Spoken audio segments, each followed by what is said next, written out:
Bonjour à tous et bienvenue à l'heure des pros ce matin depuis Jules César et Brutus. C'est toujours la même histoire. Tu quoque mi fili, toi aussi mon fils. Jacques Chirac et Nicolas Sarkozy, François Hollande et Emmanuel Macron et ce matin Marine Le Pen et Jordan Bardella. Le dauphin du Rassemblement national a pris ses distances avec la doctrine du parti en dénonçant, je cite, la naïveté collective à l'égard de Vladimir Poutine. Les paroles de Bardella apparaissent comme un soutien pro-Ukraine et dans le même temps, un proche de Bardella, Pierre Romain Thionnet, patron des jeunes du Rassemblement national, pose à la une du magazine L'Incorrect avec ses homologues des Républicains et de Reconquête. Message subliminal, et si on faisait l'union des droites ?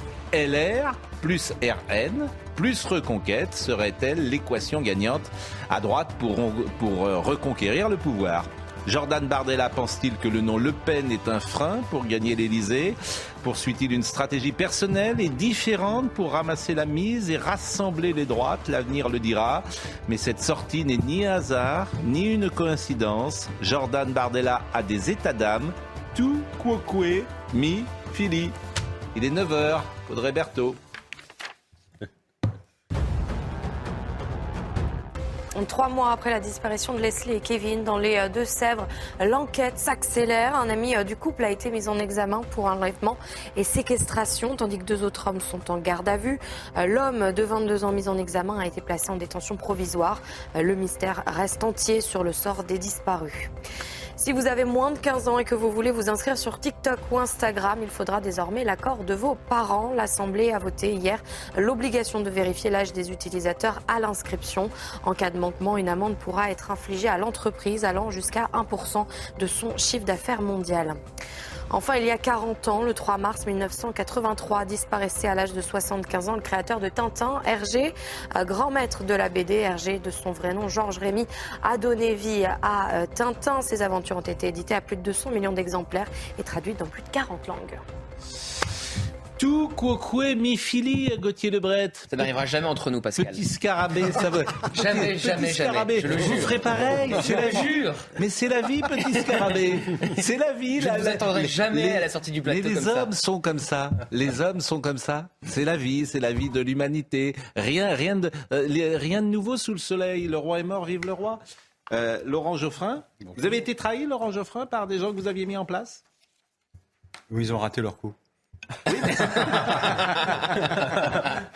Je suis resté 30 ans en place, donc oui, forcément raté leur coup. Bon, Paul Melun est là également, Georges Fedel. Vous avez été trahi par des gens c'est vrai que vous aviez mis en place, avec qui vous aviez mis Absolument, oui. Le pied à l'étrier. Une trahison publique et manifeste. Non. Oui. Donc c'est terrible la vie. Oui, mais j'ai eu le dernier mot aussi. Ah oui, vous êtes Monte Cristo, Dantès. Ah ouais, je me suis vengé. C'était une belle vengeance. C'est vrai, mais il ne faut pas se venger. Never explain, du never bien, complain. Mais non. C'est romanesque la vengeance aussi. Oui, je vois que vous y pensez. Plus tard, dans 30 ans, quand vous serez là et moi là, vous m'inviterez comme ça. Vous vous souvenez du vieux monsieur. C'est drôle. Audrey, Joseph Massescaron et puis Christian Girondeau qui est essayiste et qui vient régulièrement nous voir. Le climat par les chiffres. Alors là, vous avez dépassé les bornes, si j'ose dire. Moi, j'adore vous lire. Parce que, en gros, ce que vous dites, c'est le contraire de ce que dit tout le monde. Et vous m'expliquez, on en parlera évidemment plus longuement tout à l'heure, que sur les 7 dernières années, dites-vous, chiffres à l'appui, sur les 7 dernières années, ce que vous dites exactement, je vais le lire. Les relevés marquent plutôt une légère tendance à la baisse de la température depuis 7 ans sur la planète. Absolument, la température baisse depuis 7 ans. Et ce qui est extraordinaire, c'est que le communiqué du GIEC qui a fait le tour du monde, je vous l'ai montré, vous l'avez entre les mains, a comme titre « Faster Warming ». Le réchauffement s'accélère au moment où les chiffres que tout le monde peut consulter très facilement montrent que la température moyenne du monde est en train de baisser. Oui, mais tous les scientifiques disent le contraire. Non. Excusez-moi, si. Oh là là, non, pas tous les scientifiques. Oui, évidemment, tous les marginaux, tout le monde de genre disent le contraire. Bien compris. On ne dit pas la même chose que tout le monde. C'est comme les anti-vax. Il y a des gens qui sont contre les vaccins. J'entends dire que l'année 2022 est la plus chaude de l'histoire. comment dire, ce sont des statistiques, c'est un En fait. France. En France. En France, la France est 1/1000 du globe. D'accord. Donc en France, en revanche, il y a un réchauffement climatique. Mais- La température s'élève, je dis. Oui, En France, oui. D'accord. absolument. Alors où est-ce qu'elle baisse, par exemple? Où est-ce Eh qu'elle ben, ne par s'élève exemple, pas elle augmente plus dans l'hémisphère nord Oui. que dans l'hémisphère sud. L'hémisphère sud, elle ne connaît pas du tout les mêmes températures. Là, on parle de température moyenne, et c'est pas des chiffres qu'on invente, c'est des relevés officiels Oui. du GIEC. Simplement, le GIEC ne les publie pas. Et alors, ils ils ne avouent pas ça, du tout. nous, on peut Il y rien a un vérifier. complot bien de sûr, mais bon. 195 pays pour cacher la vérité, c'est ça le thèse. Ça s'appelle le La climat thèse par n'est les pas chiffres. ça. Il faut savoir, La dans le thèse- GIEC, il faut dire une chose. Le GIEC, c'est pas un groupuscule, c'est Ouais. 197 pays qui participent à cette agence de l'ONU. Oui, Donc tout à fait. vous m'expliquez que 197 pays mentent. Non, c'est pas ce que je dis. vous dites, ils cachent si, vous avez dit, ils cachent les données. Donc ils mentent. Il faut voir comment fonctionne le GIEC. Vous avez des scientifiques, Oui, des vrais, alors on va parler, on qui l'a font- expliqué qui- 25 fois. qui Donc, fabriquent des rapports, 1000 pages, 2000 pages, que personne ne lit. Mais si, il y Et a des vous gens avez qui- un noyau. Personne ne lit. Mais on ne peut pas les lire. Ils sont illisibles, ils sont Il y a plein des de spécialistes qui les lisent et qui en Non, tirent. non, pas Mais si, du mais tout. si, Ça ne marche pas comme ça. Puis vous avez un noyau Mais si, ça marche comme de ça. responsables du GIEC qui produisent un texte qui est le communiqué de presse qui dit le contraire des rapports. C'est noyauté. Il y a un complot, ouais. Mais Alors, oui, Il c'est y a un absurde. complot mondial. Non, c'est mondial. Non, mais Monsieur c'est Gérondeau, mais d'où c'est une parlez-vous blague. C'est la une fameuse blague. question que je pose souvent le matin, d'où parlez-vous vous-même? Mais vous n'êtes pas- vous n'êtes Quels pas sont vos titres et qualités climatologue, pour que parler? je sache. Laurent, Mais non, mais c'est énervant. c'est énervant. Parce Si que vous c'est un voulez pas- débat qui a eu lieu il y a 20 ans. Et qui a toujours Non, lieu, mais, et qui je va veux avoir dire, lieu. Laurent, allez-y. non, Et qui Laurent, va avoir là, lieu. voilà. Excusez-moi. Oui, je veux dire, on invite Excusez-moi. monsieur, vous écoutez. Yes. Bon, quels sont vos titres et qualités? Pour Mes parler de titres et ça. qualités. Bon, il se trouve que je suis, comment dirais-je, ingénieur de formation, que j'ai dû écrire une demi-douzaine de livres sur le sujet, mais je suis pas seul. Il y a des académiciens de France, des académiciens lesquels des sciences. Il y a une... Quel académicien de France? À l'Académie des sciences, il y a quelqu'un qui s'appelle Vincent Cortillo, qui est l'ancien directeur de l'Institut Enfin, physique d'Allègre. du Globe, mais il y en a beaucoup d'autres. Et c'est mondial. Il y a une pétition qui vient d'être signée. Ils viennent d'avoir 1500 signatures d'académiciens des sciences, de professeurs d'université. Une pétition, elle est hollandaise d'origine, elle s'appelle Clintel. Tout le monde peut le voir. Le titre, c'est « Il n'y a pas d'urgence climatique ». Ça vient d'être signé par 1500 scientifiques. Je sais pas comment on peut dire Et ça, qu'est-ce qu'ils ont fait? Ils l'ont écrit au secrétaire général des Nations Unies. Puisque c'est possible de l'ONU poser une question. Et qu'est-ce qu'ils ont eu comme réponse? Ils n'ont même pas eu d'accusé de réception. C'est quelque chose qui est bloqué. Excusez-moi, juste pour savoir, il faut bien comprendre. Vous avez dit par vous-même que si globalement il n'y avait pas de réchauffement climatique, il y avait un réchauffement climatique dans le Nord. Or, c'est bien l'hémisphère Nord aujourd'hui qui nous préoccupe. On est bien d'accord? Oui, mais là, je vous parle du titre du rapport du GIEC. D'accord, mais moi je vous parle juste parce que pour qu'il n'y ait non, pas mais de... soyons pour qu'il y ait pas de- clairs. oui, mais Le je suis rapport clair du- justement dans ma question. C'est-à-dire, il y a bien un réchauffement dans l'hémisphère Nord. Il y a un réchauffement sur une tendance longue. Oui. Bien entendu, d'une Voilà. année à l'autre. voilà, Les c'est climato-sceptiques tout. niaient Voilà. auparavant. Hein. Oui, était- mais ça, je ne le nie pas. Non, mais d'accord. Il y a un Les réchauffement sur une climato-sceptiques tendance changent de longue. thèse en permanence. Non. Et ce qu'il y a, Si. en Ils tout ont commencé par dire que c'est pas de réchauffement. Bon. Après, ils ont dit le réchauffement existe, dû à- En tout mais il cas, n'est pas moi- dû à l'homme. Et maintenant, ils trouvent d'autres arguments qui ne sont pas Bon, fondés. ça, moi, je Monsieur suis Ils ne Géraud, sont pas fondés on en- sur des on en parlera. climatologues. Hein. C'est On pas en des parlera. climatologues en général. On en parlera tout à l'heure, si j'ose dire, mais moi j'aime bien inviter, et je le dis sans arrêt, c'est ça, la liberté d'expression n'a pas de prix, et j'invite régulièrement des gens qui ne disent pas la même chose que la doxa, et que le débat contradictoire se mette en place. Maintenant, on en parlera tout à l'heure. Ce qui m'intéresse ce matin, c'est la politique. Et la politique, effectivement, avec Jordan Bardella. Qui est au salon de l'agriculture pour 2 jours. Parce que c'est pas neutre. Évidemment, ce qui se passe n'est pas neutre, par définition. Il est le dauphin. On est quasiment un an après la présidentielle. Il se rend compte peut-être que, c'est ce que je disais tout à l'heure, peut-être que le non Le Pen est un frein pour gagner l'élection présidentielle. Peut-être jamais les Français ne voteront ou n'éliront quelqu'un qui s'appelle Le Pen. Et peut-être, je dis, bien sûr, prend-il ses distances. Alors, Est-ce qu'on peut émettre aussi l'hypothèse que, parce que tout le monde parle de la présidentielle, qu'avant il y a une élection qui va être extrêmement dure pour Les toutes les européennes. formations politiques, ce sont les européennes. Et que Jordan Bardella aussi pense aux européennes. Bien sûr. sans doute. Bon, donc il a oui, dénoncé je la pense. naïveté collective à l'égard de Vladimir Poutine et dévié donc de la ligne officielle avec un discours pro-Ukraine. Le RN est vent debout, visiblement. Vent debout, non, j'irai pas jusque-là. Bon. Surtout que le RN, maintenant, est sous la main et sous la coupe de Jordan Bardella, puisqu'il en a pris la présidence. Effectivement, il y a eu friction, coup de froid sibérien, diront certains, avec Marine Le Pen, qui, après la tribune dans l'opinion de Jordan Bardella, a répliqué dans une lettre aux Français où elle dit « en ce qui me concerne », elle a la formule « en ce qui me concerne », comme si elle lui répondait qu'elle privilégie une position de non-alignée avec l'indépendance de la France. Je continuerai à porter inlassablement le message d'indépendance et de paix qui fut, je le crois, l'honneur de notre patrie. C'est Marine Le Pen qui a répondu immédiatement. C'est pour ça que c'est... Entre nous, parfois, on appelle ça de la popole. Exactement. Mais là, c'est quand même intéressant de décoder.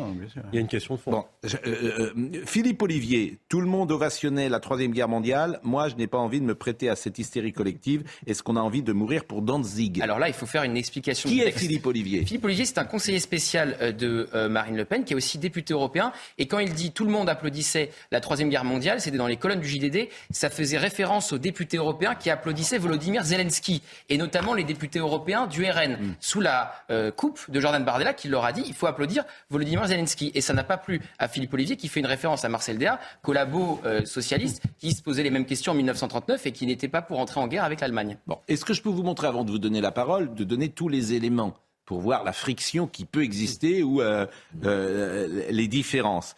La une de l'Incorrect. Incorrect, c'est un journal, je pense que tout le monde ne le connaît pas. Mais droite. Comment ? D'extrême droite.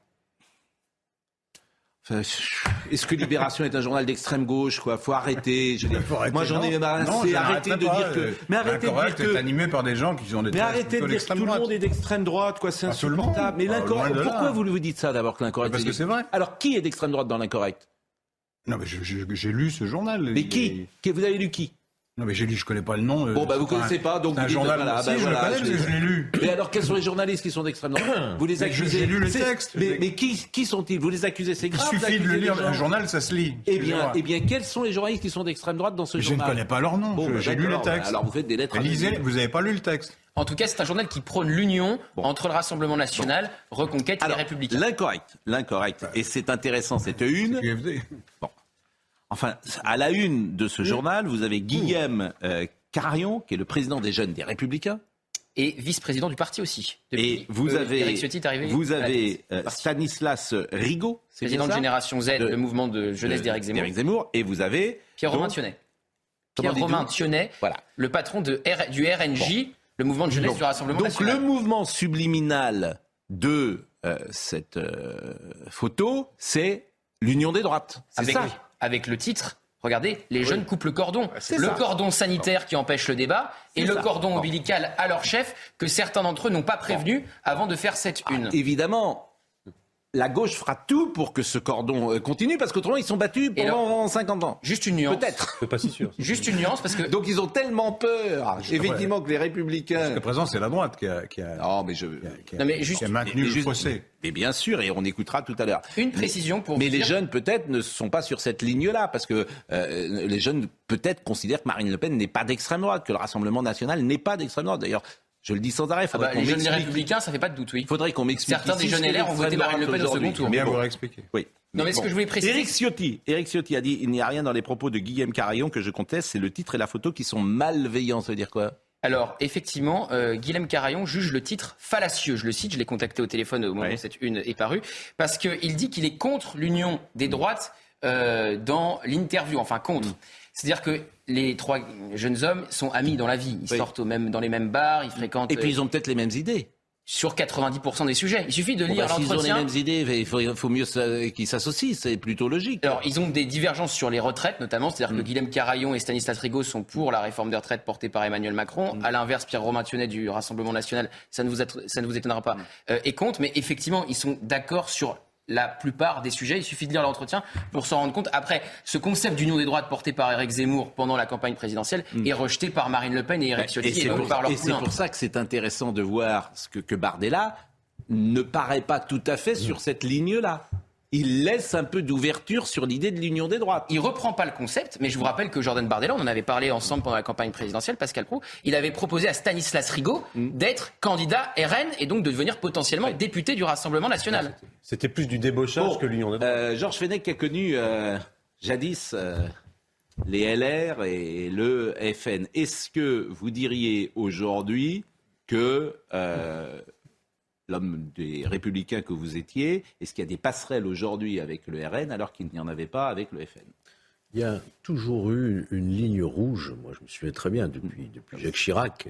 Non mais C'était, vous voilà. avez bien compris ma question. Est-ce qu'aujourd'hui c'est différent ? Et je l'ai connu, non, je crois qu'il y a toujours, de mon point de vue... Qu'est-ce qui différencie selon vous aujourd'hui les Républicains du Rassemblement National sur un point ? D'abord, c'est pas la même histoire. Déjà. Non mais attendez, c'est important l'histoire. C'est important. On n'a pas le même histoire, Georges. On n'a pas le même héritage. Oui, mais le fait même de dire ça montre que vous n'avez pas beaucoup de différence aujourd'hui sur les. Moi, ce que je voudrais, c'est que vous me disiez, là, tel sujet. Alors, le sujet d'actualité, les retraites. Oui, économiquement, ça n'a aucun sens de vouloir revenir à la retraite à 60 ans. Mais c'est d'extrême droite Voilà. de la retraite à 60 ans ? Comment ? C'est d'être d'extrême droite. Non, mais vous la retraite demandez à des 60 ans. différences. Oui, mais c'est pas la une ligne seule rouge. différence. Ça, La c'est seule pas une différence ligne entre rouge. Ouais. Vous voyez, c'est pas une ligne rouge de ne pas être d'accord sur la retraite. Oui. Il me semble. C'est simplement pas- une différence Oui. d'appréciation sur un sujet économique ou social. C'est sur tous les sujets Voilà. économiques. Voilà. Parce que c'est sur tous les sujets Est-ce économiques. qu'il y a un sujet, par exemple, sur immigration, vous n'êtes pas d'accord ? Est-ce que il y a Oui. des sujets sur lesquels vous n'êtes pas Oui, je d'accord ? pense. Non, mais je dis que c'est quand même tous les sujets économiques, ce qui n'est pas rien. Oui. Non, mais paradoxalement, ce qu'il faut que les personnes entendent, c'est que il y a incontestablement des passerelles chez les Républicains, à la fois, et parfois chez les mêmes personnes, à la fois avec, disons, une frange de la Macronie, et en même temps avec les troupes de reconquête. En revanche, le Rassemblement national, je dis ça pour les dirigeants et les parlementaires des LR, est toujours considéré comme de l'autre côté. D'ailleurs, parfois, soit ils considèrent que Marine Le Pen est d'extrême droite, pour reprendre la terminologie de Laurent Geoffrin, soit parce qu'il la considère qu'elle est à gauche, soit parce qu'il la considère qu'elle est à gauche. C'est ce que j'ai entendu souvent. Il faut que je réponde quand même. D'un mot, Je dois quand même répondre. Oui. Il faut quand même que je réponde. J'ai pas eu le temps de répondre à Ah votre oui, mais parce que question. vous n'étiez pas très rapide pour répondre à ma question. Écoutez, Parce que vous aviez du mal à trouver. moi, un argument. je pense que si le Rassemblement national a pris cette importance, c'est sans aucun doute par le fait que notre droite républicaine a failli sur un certain nombre de sujets et qu'on a laissé monter, si vous voulez, le Rassemblement national. Voilà. Il n'y en a qu'un qui a réussi à mettre un petit peu sous le boisseau, c'était Nicolas Sarkozy. Pourquoi ? Parce qu'il parlait d'immigration, parce qu'il parlait de sécurité, qu'on avait tendance à abandonner ces Il se faisait sujets-là. lui-même traiter d'extrême droite quand il en parlait. Eh oui, mais Sarkozy n'est pas d'extrême droite, voyez-vous. Mais- Voilà, vous me dites la différence. La différence, c'est qu'il y a un moment, il faut qu'on parle un langage de vérité. Paul Melun et après, J'ai pas tout à fait le même diagnostic que vous, Georges, sur la montée du Rassemblement national. Je pense précisément que la stratégie de Marine Le Pen de sortir du clivage gauche-droite et donc de cette idée d'union des droites est précisément ce qui a permis à Marine Le Pen de se hisser aussi haut dans les dernières élections. Marine Le Pen, aujourd'hui, est dans une logique, dans le grand combat entre mondialistes et nationaux, ce qui est une recomposition du clivage qui a cours dans un certain nombre de pays, notamment en Europe, notamment sur la plupart des grands nationalismes ou des populismes européens. Vous ne pouvez pas les classer à gauche ou à droite. Ils sont pour la souveraineté nationale et c'est très difficile de les classer. Et je pense en cela que la stratégie d'union de droite ne prendra pas aux yeux des électeurs de Marine Le Pen, dont beaucoup d'entre eux ne se revendiquent pas de droite, mais se revendiquent de l'idéologie qui est prônée aujourd'hui par Marine Le Pen, qui a un axiome idéologique qui recoupe certaines idées de gauche comme la réforme des retraites, certaines idées de droite comme les sujets migratoires et le régalien. Laurent Geoffrin, et c'est après, un peu j'ai des inclassable. éléments à vous faire écouter. Laurent Geoffrin. Ce qui est vrai, c'est qu'il y a une partie des gens qui sont dans la droite classique ou républicaine qui professent des thèses qui ne sont pas très éloignées de celles du Rassemblement national, ça, c'est vrai. Est-ce que tout le parti est d'accord pour se coaliser avec le Rassemblement national ? C'est quoi les thèses ? Moi, j'ai toujours du mal. C'est Je quoi vais vous les dire. thèses Vous me demandez ce que de- c'est. C'est quoi les Je vais vous thèses de dire. Marine Le Pen ? C'est l'obsession de l'immigration. Oui. Mais tout le monde aujourd'hui parle Non, tout le d'immigration. monde n'est pas obsédé par l'immigration. Bah, pourquoi vous dites Tout le monde a obsession ? une Tout le politique monde en sur parle. l'immigration, bien sûr, tout le monde en parle. Ben oui, parce que Oui, c'est mais un fait si marquant. Mais oui, mais le mot obsession, il n'est pas justifié. Pourquoi c'est obsession ? mon mot, c'est pas le vôtre, c'est le mien. Voilà, donc vous me posez une question, je vous réponds. Mais c'est Donc pas l'obsession de l'immigration, l'obsession de l'identité nationale, et qui va ensemble. Nicolas Sarkozy a fait un grand débat sur l'identité nationale. L'idée, mais justement, c'est pour ça. Ça montre qu'il y a des Il a repris certaines idées, mais de manière très édulcorée, puisqu'il n'en a pas fait une politique. Et en quoi est-ce mal de parler de l'identité Mais c'est nationale ? mal, C'est ça que c'est je mal. comprends pas. Et même si on est obsédé par l'identité nationale, où est le problème ? Vous n'avez pas envie de défendre la France, ses valeurs, Mais son je histoire. trouve que c'est pas Moi, comme je peux ça. être. On peut. Pourquoi C'est pas on ne comme serait ça pas- qu'on la défend. Mais pourquoi on ne serait pas C'est pas comme obsédé ça par qu'on la la défend. culture française ? C'est pas en Pourquoi on ne fermant serait les pas frontières. obsédé Laissez-moi terminer. Mais oui, mais C'est pas en fermant les frontières, c'est c'est pas en désignant les étrangers comme les boucs émissaires de tous les problèmes français. C'est ça le Rassemblement national. C'est-à-dire qu'il y a un vaste problème en France, c'est l'immigration qui est responsable de la plupart des maux qui nous touchent. C'est ça leur discours permanent. C'est c'est pas vrai. ce sentiment qui a dit ça. Et quant à l'identité nationale, je voudrais terminer, mais oui. L'identité, en deux mots, je vais pas être très long. L'identité nationale, c'est une vision fixe. C'est-à-dire, on est français, et puis ça bouge pas. En gros, tout apport étranger est louche. Et dangereux. C'est le grand remplacement, c'est la corruption de l'identité nationale. Mais sur l'immigration, c'est le fait que c'est ça. Quand Georges Marchais disait qu'il fallait mettre fin à l'immigration légale et illégale, il était d'extrême droite. Troisième critère. Quand il envoyait les bulldozers. Troisième critère. Quand François Mitterrand parlait quasiment de réimmigration en 88, il était. Je parle d'un ensemble de. Terminé, Laurent. Je parle pas d'une idée particulière. Terminé. Je parle d'un ensemble d'idées. Terminé. Oui, l'obsession de l'immigration. Marshall n'était pas obsédé par l'immigration, c'est pas vrai. Il a fait des mesures. On reprendra ses discours dans les années 70. Si Terminé, Laurent. Terminé. Je termine. Et par ailleurs, une obsession de l'autorité ou de la sanction, de la répression en matière criminelle ou en matière de délinquance. C'est trois.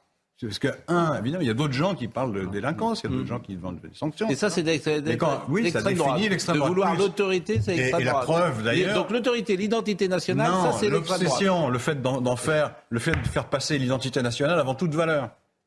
C'est normal. L'extrême droite, c'est renverser la République. On peut appeler ça le nationalisme, si vous voulez. C'est pareil. Alors, tous les Américains le font, même si les vous démocrates. m'interrompez à chaque fois, c'est pas possible. Mais vous aurez le temps de parler. Ne vous inquiétez pas. Il reste une heure. Et je termine en disant que les liens, c'est pas du tout daté. Mais si c'est aujourd'hui. Je parle d'aujourd'hui. Je parle pas d'il y a 20 ans. Mais votre vision du Rassemblement national est totalement datée. Bon, pas du tout. C'est vous qui vous trompez. Si, c'est vous qui vous trompez. Et je termine en disant que. Je termine en disant que. Il est très clair que les liens internationaux du Rassemblement national sont avec aussi des partis d'extrême droite. Avec Trump, avec Bolsonaro, Est-ce que vous pouvez me permettre... avec Poutine, Oui, mais avec compris. Orban, Bon, d'accord. avec l'extrême droite autrichienne. J'ai compris. Voilà, c'est ça, Je peux me permettre la une remarque. définition. Je peux me permettre une remarque. Je comprends permettre que ce vous que vous soyez à voulez. 1,7% dans ce pays. C'est votre avis. Je comprends parce vous qu'avec devez ces expliquer pourquoi discours-là... le Front National n'a jamais gagné une élection nationale. Et pourquoi il n'a jamais réussi à s'allier avec la droite? Pourquoi est-ce que la droite française ne s'est pas alliée avec le Rassemblement national? C'est parce qu'elle considère la droite qu'il y a d'extrême droite. Justement. Ça, c'est une bonne question. Mais oui, mais vous devriez vous demander pourquoi. On peut en parler pendant des heures. Parce qu'ils considèrent que leur programme est trop extrême. On peut en parler pendant des heures. Alors, je voudrais qu'on écoute des réactions. Parce que là, on a parlé, et c'était intéressant d'ailleurs, je voudrais qu'on écoute par exemple Robert Ménard, qui juge ce qui s'est passé entre Bardella et Marine Le Pen et ce qui va se passer. Écoutez-le. Oui, il prend ses distances par rapport à une histoire qui est celle de son parti. Que Marine Le Pen lui ait répondu comme ça dit à quel point, d'abord, pour ceux qui pensent un instant qu'elle ne sera pas candidate, c'est une douce plaisanterie. Et d'autre part, qu'elle est la patronne. Elle est la patronne et elle entend le faire respecter. Je trouve que c'est bien qu'il ait osé dire ça. Il rentrera dans le rang comme tous les gens du Rassemblement national sont toujours rentrés dans le rang. Bon, ça c'est le premier passage. Deuxième passage que je voulais vous faire écouter, c'est Gilbert Collard du Rassemblement national, pareil, de Reconquête.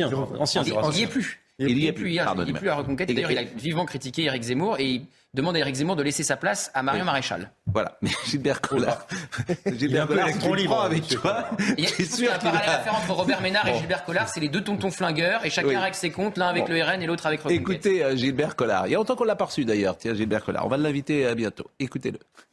Il faut qu'elle prenne la place de Zemmour. D'accord. Ah ben maintenant, c'est le prochain qui arrive. Non, parce que soyons clairs, il a un destin d'écrivain, lui. Il a un destin mais il n'est pas fait pour diriger un parti politique. Il a tout raté, Éric Zemmour, Gilbert Collard. Ouais, je pense qu'il a tout raté. Et pourtant, vous êtes parti chez lui, hein? Oui, mais en même temps, en même temps, il reste l'intellectuel que j'apprécie et que j'admire. Hein. C'est une magnifique intelligence. Il faut qu'il continue à écrire, il faut qu'il continue à penser, mais il faut qu'il y ait un autre porte-étendard. Mais c'est un garçon gentil, beaucoup plus gentil qu'on ne le croit, mais pas fait pour ce monde, quoi, vraiment. Là, je vous ai fait écouter donc ce que vous appelez les deux tontons flingueurs, Robert Ménard et puis Gilbert Collard. Gilbert Collard, vous l'avez compris, il parlait de Marion Maréchal Le Pen. Marion Maréchal, faut qu'elle prenne la place d'Éric Zemmour. Absolument. Les européennes. Bon, écoutez, on va marquer... aux européennes, à la tête du parti. On va marquer une pause. Sera vraisemblablement la tête de liste Reconquête aux européennes. On va marquer une pause. Vous remarquez que Bardella conteste la position antérieure du Rassemblement national sur Oui, Poutine. sur la qui Russie. Et c'est ce était qu'on vient de dire tout à l'heure. pro-Poutine. Bah, oui. Après, vous allez m'expliquer qu'ils ne sont pas d'extrême droite. Mais c'est pas sérieux. Enfin, il y en avait à gauche Vous qui n'êtes pas étaient sérieux pro-Poutine comme aussi. analyste. hein. mais Ils sont pas d'accord entre eux, c'est ce qu'on a dit tout à l'heure. Non, mais attendez, juste une question, Laurent. Est-ce que Mélenchon n'avait pas cette même position? Ah ben, lui, Est-ce qu'il oui, mais vous a c'est sur des échappé, est-ce qu'il vous a échappé que Bardella, qui précisément Oui, est non, mais plus ça, identitaire... Je n'en étais pas aperçu, c'est vrai, vous avez raison. Non, Bardella, Allez, la rien en pause. politique, c'est non, bien connu. Bardella, qui précisément est La pause, identitaire, soutient l'Ukraine. Bon. C'est bizarre quand même. Comme Ça Giorgia rentre- Meloni en Ça Italie. rentre pas dans vos C'est cases. pas sur des bases Ça ne rentre identiques, pas c'est dans pas vos sur les cases. mêmes bases. Mais bien sûr que ça rentre Mais pas dans non, vos c'est pas cases. bien sûr que si. C'est pas sur les mêmes Lisez- bases. lisez-le, lisez Mélenchon ce est qu'il bêtement anti-américain. Marine Le Pen est identitaire. Et Bon. elle soutient Poutine parce L'incorrect. qu'elle voit en elle un modèle de société. C'est pas le cas de Mélenchon. La pause, je vous signale que l'incorrect est financé par exemple par Charles Becbédé et une personne qui s'appelle Laurent Méchert, qui est membre de l'Avant-Garde, qui est un think tank de l'ancien ministre Charles Millon, qui en son temps avait fait alliance avec le Front National pour gagner les élections régionales. Il a été lancé en septembre 2017 par des personnalités de droite. Il comprend de nombreux proches de Marion Maréchal, tels que Jacques de Guillebon, directeur de la rédaction, du tout. et éditorialiste. Il est plus. Voilà, Arnaud Stéphan, qui est un ancien attaché de presse parlementaire, des proches d'hommes politiques comme Damien Rieu, Génération Identitaire, Bruno Damien Rieu qui est chez Zemmour. Après, vous me dites qu'il n'est pas d'extrême droite, le journal. Non, mais vous venez de vous-même de faire la démonstration.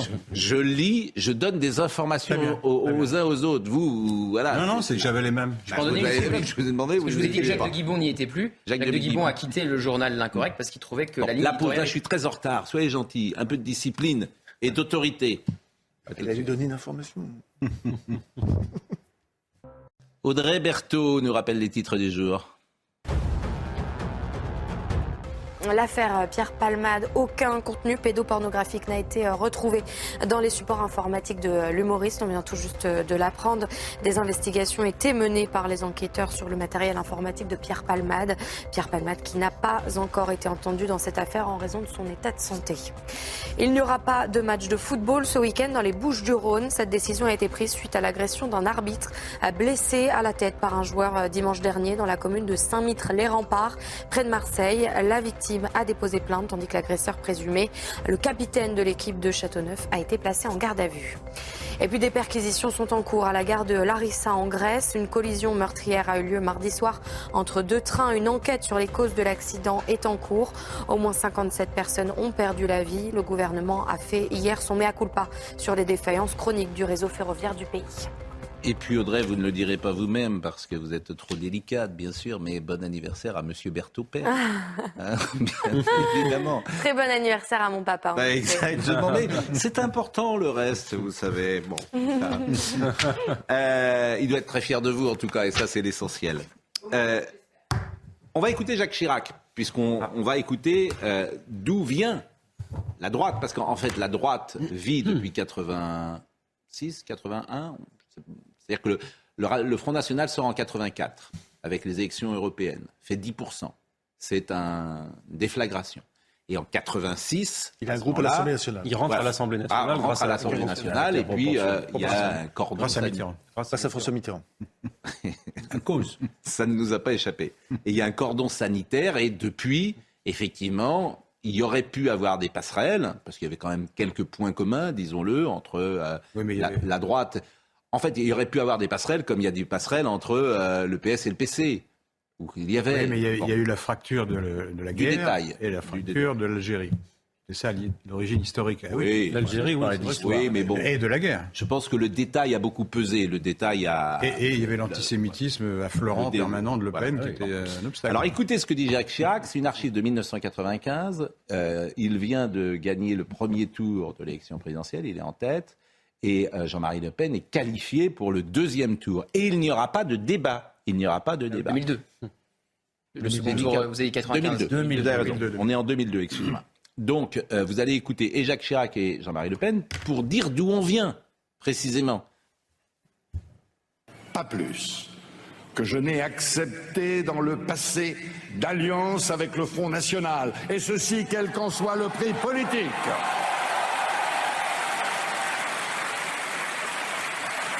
Pas plus que je ne l'ai accepté dans le passé, je n'accepterai demain de débat avec son représentant. Je ne peux pas accepter la banalisation de l'intolérance et de la haine. C'est une pitoyable dégonflade. Moi, je lui offrais un duel. Et quand un adversaire d'un duel est considéré comme s'étant retiré, il est déshonoré. Ce sont les règles de l'honneur, une matière que connaît mal Jacques Chirac. Bon, il n'y a pas eu de débat et évidemment... Une explication sur... Oui, pourquoi vous dites parce que chiracisation de Bardella? Je l'ai mis entre guillemets parce que figurez-vous qu'il est 2 jours au Salon de l'Agriculture, aujourd'hui et demain, à taper le cul des vaches, et son entourage, c'est pas moi, son entourage, je vous l'explique, assume une opération chiracisation, quand vous leur posez la question. Et ça veut dire quoi, chiracisation? Ça veut dire être proche des agriculteurs. Oui, mais c'est pas lié au rapport avec la droite ou le Front National ou le Rassemblement National. C'est se présidentialiser aussi. C'est se présidentialiser. Oui, mais il y a une ambiguïté de le dire à ce... Oui, mais c'est intéressant quand en vous parallèle passez... avec ce dont nous parlons. Oui, mais c'est intéressant de passer l'archive que vous passez. On voit évidemment toutes les tensions qu'il y a pu avoir entre Jean-Marie Le Pen et Jacques Chirac. Et aujourd'hui, d'avoir l'entourage de Jordan Bardella qui dit il faut qu'il se chiracise. Bon, en tout cas, les lignes, est-ce qu'elles vont bouger ou pas? On voulait vous en parler ce matin. Ce qui m'intéresse en parallèle de cette affaire, si j'ose dire, c'est que jeudi 2 mars à Bordeaux, la ministre déléguée chargée de l'égalité entre les femmes et les hommes, Isabelle Rome, est venue affirmer son soutien au personnel du planning familial de la Gironde, victime de tags haineux sur ses locaux pour la 3e fois en 3 semaines. Bon, les députés du département de la Gironde étaient conviés par la préfecture. C'est l'usage. Mais Edwige Diaz, qui est députée du Rassemblement national, s'est vue refuser l'entrée. Donc moi, je trouve ça quand même très ennuyeux, voyez-vous, parce que jamais on ne recevra une députée RN, a déclaré Myrtille Bondu de Grise, qui est la coprésidente de l'association dans le département sur France Bleu. Et la ministre, d'une certaine manière, a accédé ça. Ce sont des républicains, ce sont des députés élus par la République. Alors, sur la page Facebook du planning familial de la Gironde, notre association ne souhaite pas recevoir dans ses locaux les députés d'un parti d'extrême droite prônant la haine et la régression des droits humains, en particulier ceux des femmes, des minorités du genre et des personnes racisées. Bon, ça souligne le problème de l'idéologie qui peut régner au sein du planning familial et de son aspect un peu trop militant, ce qui est problématique. C'est parce que c'est une association qui est payée quand même par des fonds publics. C'est ça le problème. Donc les recevoir, c'est cautionner. Les cautionner, c'est préparer leur arrivée au pouvoir. Et s'ils arrivent au pouvoir, tout ce pourquoi nous battons sera anéanti. J'ai pas le sentiment, disons-le, que le Rassemblement national prône la régression des droits humains. Je n'ai pas ce sentiment. Laurent Geoffrin peut-être... Non, mais peut-être, vous voyez, parce que vous souriez, mais on est dans cette intolérance, en fait, en France. Oui, mais vous devriez vous demander pourquoi. Pourquoi est-ce que ça fait comme 50 ans que ça dure, quand même, cette histoire? Mais peut-être que les thèses du Front National sont un peu trop extrêmes pour la moyenne des Français. Voilà. Il faut sauf à considérer que le planning familial, c'est la moyenne des Français. Je vais dire pourquoi. Le planning familial, je rappelle que le planning les gens familial... se méfient du Rassemblement national. La majorité des gens se méfient du Rassemblement national. Ce type de réaction n'existe dans aucun autre pays d'Europe. Ça n'a jamais existé en Italie, ça n'a jamais existé en Espagne, ni en Allemagne. Ça n'a jamais existé. Pourquoi? Pourquoi ça existe? Non, mais pourquoi ça existe? Pourquoi ça existe en France? Ça existe en France parce que la gauche, depuis 50 ans, par confort intellectuel, n'est pas anti-totalitaire, elle est antifasciste. Voilà. Et le problème, c'est que bien sûr que lorsque le totalitarisme vient, par exemple, sous sa forme islamiste, comme par hasard, il ne le voit pas. La seule chose qui l'intéresse, c'est extrême droite, extrême droite, extrême droite. Voilà. Quand il y a du totalitarisme, il n'y a plus personne. Voilà. Je vais répondre à ça parce que c'est idiot. Il y a une gauche... Je comprends que ce qui vous... Excusez-moi, je vais terminer mon propos. Il y a une gauche antitotalitaire depuis toujours. Depuis le Congrès de Tours, il y a des gens qui dénoncent... l'Union soviétique. Il y a aussi des poissons volants. Il y a aussi des poissons volants. Mais non, c'était la majorité. Enfin, si. C'était la majorité. Écoutez, pardonnez-moi de le dire. Pardonnez-moi de le dire, mais le logiciel des années 80, si le Rassemblement... Je réponds à... Est-ce que je peux vous parler? Si le Rassemblement national était un parti fasciste, qui s'attaquait aux droits humains... Je n'ai jamais dit fasciste. Il n'y aurait pas 44% des Français... Je n'ai jamais dit fasciste. Il n'y aurait pas 44... Combien il a fait au deuxième tour de la présidentielle? Il n'y aurait pas 44% des Français. En fait, ce que vous devriez dire... Il arrive que des partis d'extrême droite gagnent des élections. Ce que vous devriez dire, si vous aviez du courage intellectuel... J'ai du courage intellectuel. C'est que la position... qui est très déplaisant en utilisant cette formule. Vous devriez dire que la position du planning familial de Gironde n'est pas convenable. Il faut comprendre qu'il y a des gens qui ont des convictions. Il faut toujours comprendre. Oui, il faut toujours comprendre. Oui, il vaut mieux comprendre que dans un côté, vous comprenez, puis dans l'autre côté, vous ne comprenez pas, manifestement. C'est ça qui est toujours étonnant. Pas la même chose. Bon, bref. Qu'est-ce que le planning familial ? Attendez. Créé en 1956 sous le nom de la maternité heureuse, dans l'objectif de diffuser l'information sur le contrôle des naissances. Et l'association est devenue en 1960 le mouvement pour le planning familial. Donc, je rappelle que c'est quand même... Et puis alors, la ministre, ça qui est formidable, la ministre qui considère qu'un député de la République, c'est la coutume. En fait, tu te plies devant l'extrême gauche. C'est l'extrême gauche qui a demandé ça. Mais si, c'est une réalité. Vous vous pliez devant l'extrême gauche. La preuve, c'est que vous êtes d'ailleurs avec... hier, j'ai parlé de Johanna Rolland, maire de Nantes. Elle était, la semaine dernière, dans une réunion avec toutes les gens de la France insoumise. Je suis le premier à déplorer l'hégémonie de LFI sur la gauche. Donc, bon, c'est ça. Alors écoutons Edwige Diaz, parce qu'elle était hier sur notre plateau, et puis après, chacun se fait son opinion, c'est la règle. Moi, il était hors de question que je me taise vis-à-vis de ce mépris des usages républicains, je dirais même de leur violation.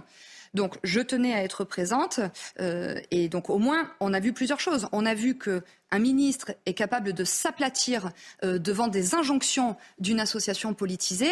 Et donc, on peut se poser la question du poids de ces associations, des pressions qu'ils sont en mesure d'exercer sur des membres du gouvernement. Nous condamnons sans aucune ambiguïté les dérives wokistes du planning familial. Pour autant, quand dans les collectivités locales dans lesquelles nous siégeons, il y a des subventions qui sont votées en faveur du planning familial, nous, dès lors qu'elles vont dans le bon sens et dès lors qu'elles viennent en aide à des personnes en détresse, nous votons pour ces subventions. En fait, ce qui est sidérant, c'est qu'on vient de voir une séquence pendant un mois où la France insoumise s'est conduite, pour faire court, n'importe comment dans l'hémicycle. N'importe comment. Vous avez un Rassemblement national qui a fait preuve... comment dire, d'une certaine qualité de tenue dans l'hémicycle, et vous avez un espace médiatique qui considère que... Tout le monde l'a dit, ça. Hein. Oui, mais vous avez un espace médiatique qui considère que le Rassemblement national, ce sont des fascistes, même dans Libération, ce sont des fascistes, et les gens de la France insoumise, on peut discuter avec eux. Bon, bah écoutez, très bien. Ce que vous dites là, tout le monde l'a dit. Ah oui, je vous enverrai les articles. Et ça se ressent aussi dans les sondages. Qu'est-ce que vous voulez dire ? Je voulais dire que ça se ressentait dans les sondages, puisqu'il y a eu un top 5 des personnalités politiques préférées des Français. Numéro 1, Édouard Philippe. Numéro 2, Marine Le Pen. Et en 5e position, Jordan Bardella. Donc 2 figures importantes du RN parmi les personnalités politiques préférées des Français. Il y avait aussi eu un sondage de l'IFOP sur le parti préféré des Français, ou du moins le moins rejeté, puisqu'il y a une défiance généralisée vis-à-vis de tous les partis politiques. Et c'était le RN qui arrivait en tête. Donc forcément, oui, ça s'est vu aussi dans les enquêtes d'opinion, le comportement du RN. Voilà ce qu'on pouvait dire sur ce sujet. On a fait un peu de politique. Et les filles a rendu un grand service au Rassemblement national. Bien sûr. Ça, c'est sûr. En tout cas, l'exemple du planning familial, ce n'est pas convenable. Madame Diaz, je ne dis pas qu'elle a raison. Mais la ministre explique pourquoi les gens réagissent comme ça. La ministre devrait se préoccuper de ça et faire reculer l'idéologie qui règne au sein du planning familial. C'est pas la vocation du planning familial que de faire de la politique ou de défendre une idéologie. Bon, la France à l'arrêt. La France à l'arrêt. Emmanuel Lépine, secrétaire général CGT Chimie. Vous avez entendu ce qu'il a dit ? Oui. L'économie française à genoux. Personne, je ne veux pas dire personne ne dit rien, mais bon, ça devient, c'est incroyable d'ailleurs de dire une phrase comme ça, mais ça vous fait sourire d'ailleurs. En fait, non, ce qui me fait sourire, c'est que votre complaisance pour l'extrême gauche, mais est toujours, vous souriez en fait. Au fond, ça vous amuse. C'est votre indignation jouée qui me fait sourire. Je joue pas du tout. Hein. Vous, franchement, je joue pas du tout. Je trouve ça incroyable. En fait, les syndicalistes, ils ont. Je trouve que notre pays est incroyable et sidérant. Et plus que notre pays, c'est l'espace médiatique. Oui. Pourquoi voulez-vous que quelqu'un s'indigne ? Et Olivier Véran dit exactement la même chose. Oui, Olivier Véran a dit que les 10 plaies d'Égypte allaient tomber sur la France. Bon, donc que l'économie allait être à l'arrêt, qu'il allait avoir une explosion des cancers du col de l'utérus, plus de pluie, pas de train du futur. On va l'écouter. D'abord Emmanuel Lépine, secrétaire général CGT Chimie. On l'écoute. Le but partout, c'est de désorganiser au maximum la production. Et si la question, c'est de savoir si on veut mettre à genoux l'économie française, la réponse, elle est oui.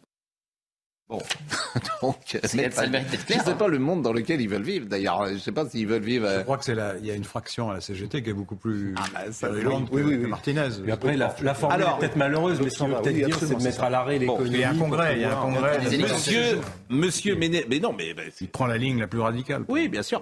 On a vu les effets au XXe siècle dans certains pays. C'était vraiment bien. Sébastien Ménès-Plié, secrétaire général de la CGT. Il est à peu près sur la même ligne. Écoutez-le. Nos secrétaires généraux de syndicats réunis ce matin ont décidé de passer un cap un cap pour gagner. La fédération promet une semaine noire dans l'énergie. Il y aura de nombreuses actions, il y aura des coupures ciblées, il y aura des blocages, il y aura des occupations de sites.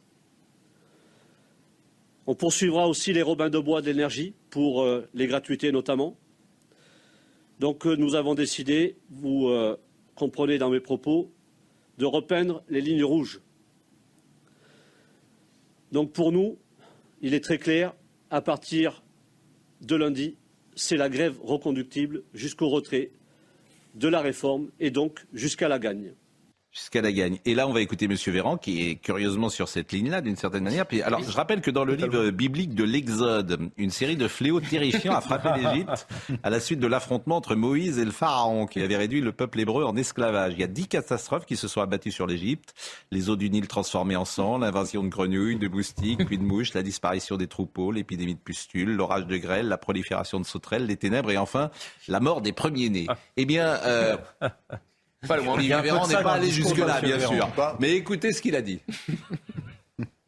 Mettre le pays à l'arrêt, c'est prendre le risque d'une catastrophe écologique, agricole, sanitaire, voire humaine, dans quelques mois. Mettre la France à l'arrêt, ce serait négliger la santé de nos enfants. En 15 ans, il est possible d'éradiquer le cancer du col de l'utérus grâce à la vaccination. Mettre la France à l'arrêt, ce serait rater le train du futur. Alors que notre réseau ferroviaire est en train de vieillir à vitesse grand V, il est urgent d'investir massivement pour assurer la pérennité d'un des moyens de transport les plus efficaces et écologiques.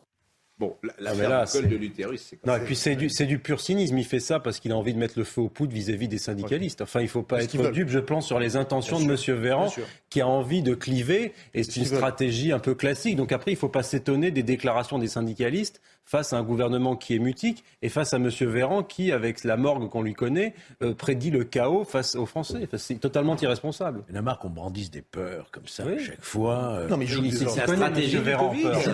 Elle a marché. Pourquoi voulez-vous qu'on change? Le climat, c'est pareil. C'est le chaos. Mais le climat, c'est pareil. C'est macroniste. Exactement la même chose. C'est la même chose. L'autre jour, il y a quelqu'un qui est venu parler au président de la République. Lui-même, il est tellement embrigadé, ce jeune homme, qu'il est persuadé que c'est le chaos. Il est sincère d'ailleurs. Il est devenu illuminé. Il pense que la Terre va s'arrêter dans 30 ans. Emmanuel Macron avait dit que si les syndicats passaient, gagner, c'était la victoire de l'irresponsabilité. Donc ça s'inscrit là-dedans. C'est effectivement ce sur quoi il a fait campagne plusieurs fois, moi ou le chaos. Bon, on écoute M. Martinez, qui est sur une ligne quand même un poil différente, même s'il répond à Olivier Véran. C'est fort de café qu'un ministre de la République accuse les syndicats, et donc vous, qui vous mobilisez, de la pandémie, de la sécheresse, non mais... Quand on en arrive à ça,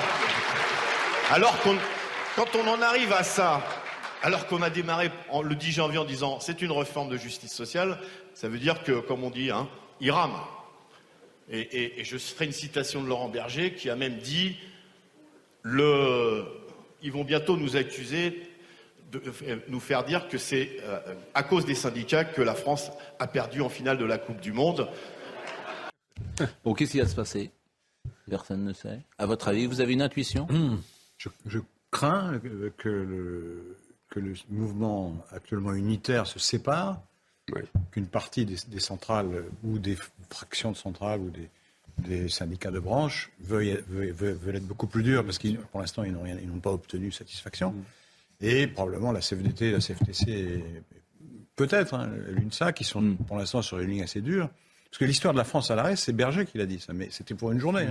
Il voulait une grève massive pour montrer que le mouvement était très mobilisé. Syndicats, mais après, il risque de se diviser. Vous parlez des syndicats, mais parlons des gens. Vous croyez que les Français qui souffrent aujourd'hui de l'inflation, qui souffrent de ne pas pouvoir se nourrir, qui ont peur, qui ne peuvent pas se chauffer, etc., vont accepter que les syndicats mettent la France à genoux encore plus? Non, c'est pas sûr du tout.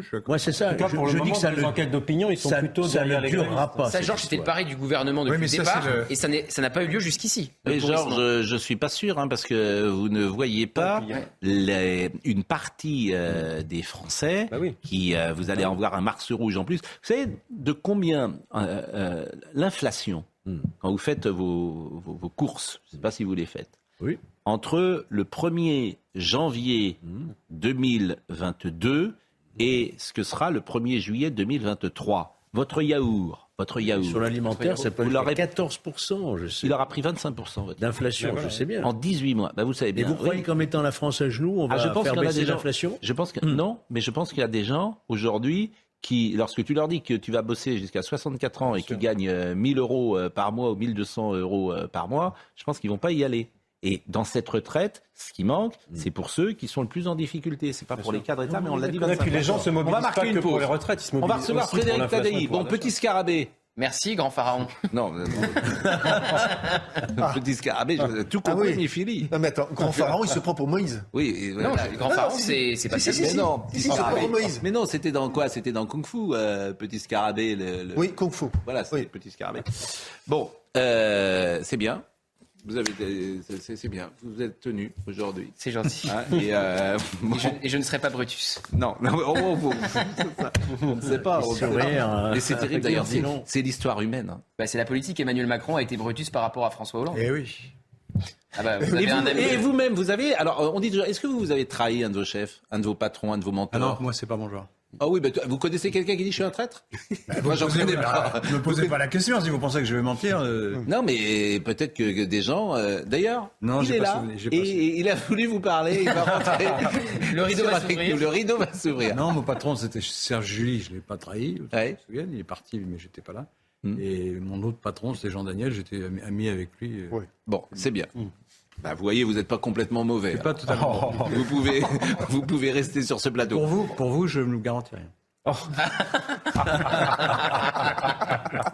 C'est bien parce que vous avez de l'esprit. Et il est honnête. C'est ça qui est beau. L'esprit a le droit de venir à cette table. Bon, on reçoit Frédéric Tadei dans une seconde parce que vous le savez, il a rejoint notre chaîne le samedi et le dimanche. Et il est à l'antenne et il va nous parler du pourquoi du comment.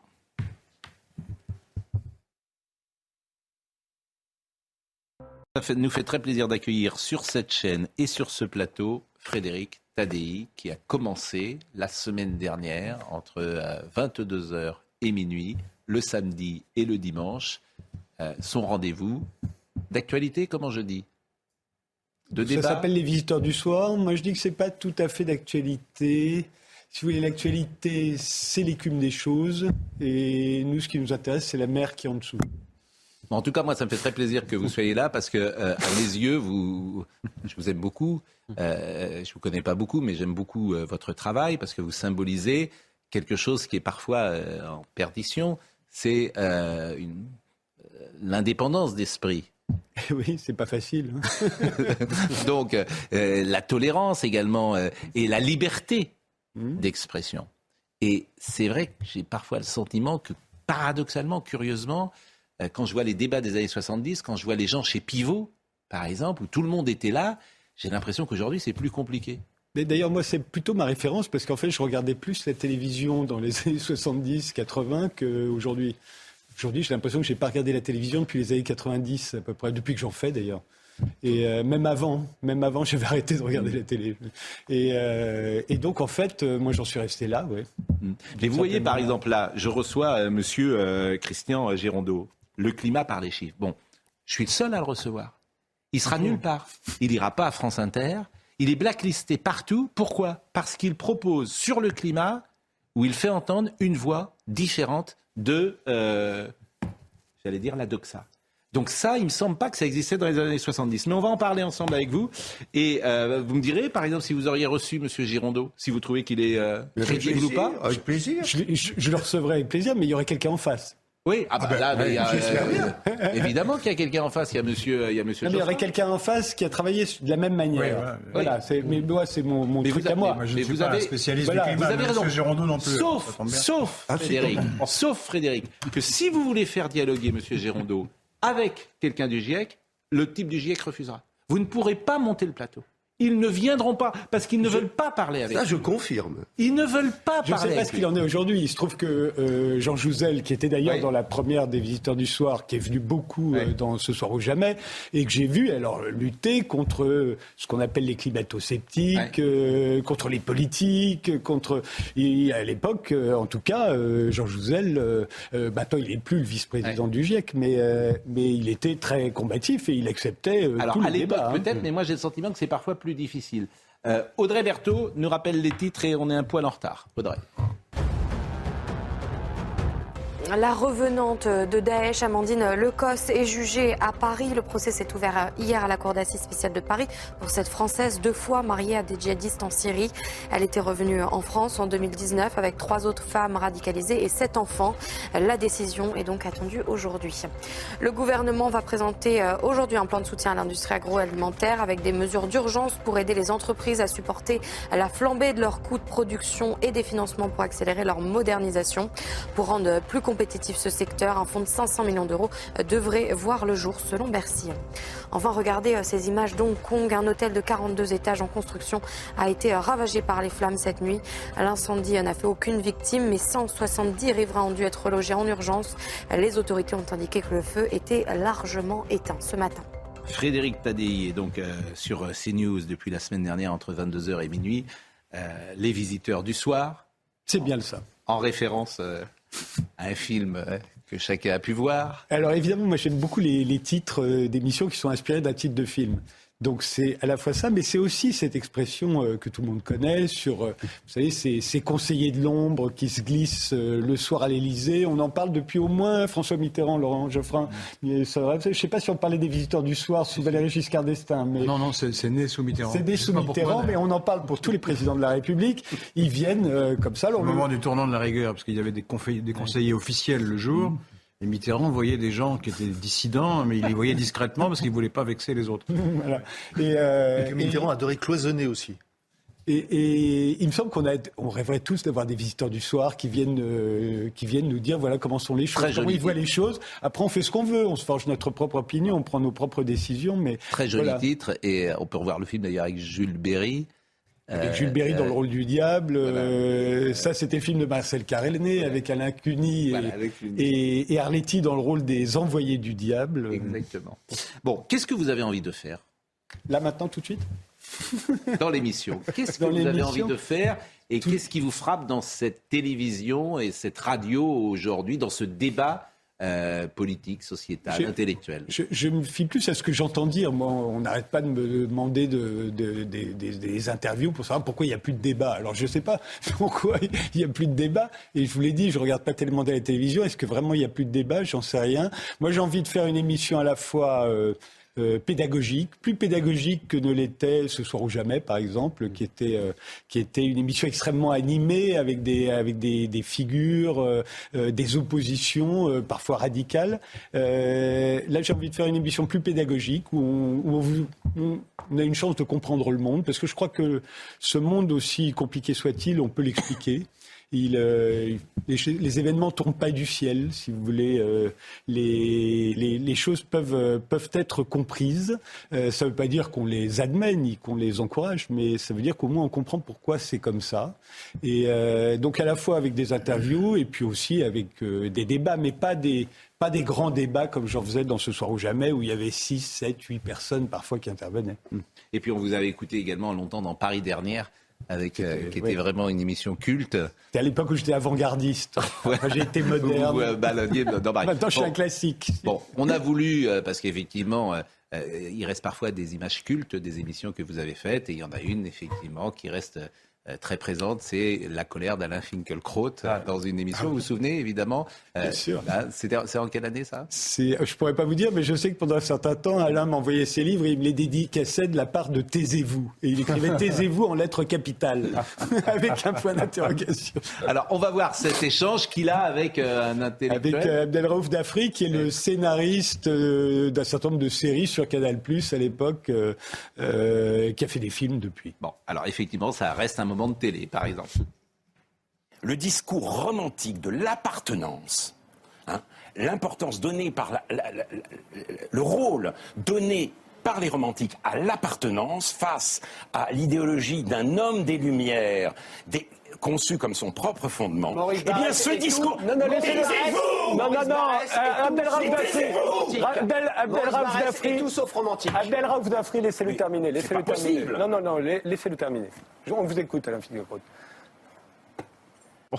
Bon, voilà, ça reste un moment.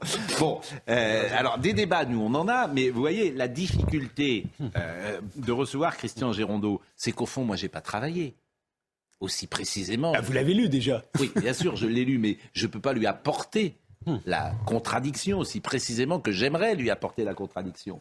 Donc par exemple, lorsque vous dites, et je l'ai dit tout à l'heure, cette chose incroyable, évolution de la température terrestre depuis 7 ans, vous sortez des graphiques, etc. et vous dites il n'y a en évidence aucune tendance à la hausse de la température terrestre depuis l'accord de Paris de fin 2015, contrairement à toutes les déclarations officielles plus alarmistes les unes que les autres et qui affirment que tout va en s'empirant. Bien au contraire, alors que la concentration de CO2 dans l'atmosphère n'a cessé de croître pendant la même période, les relevés marquent plutôt une légère tendance à la baisse de la température depuis 7 ans.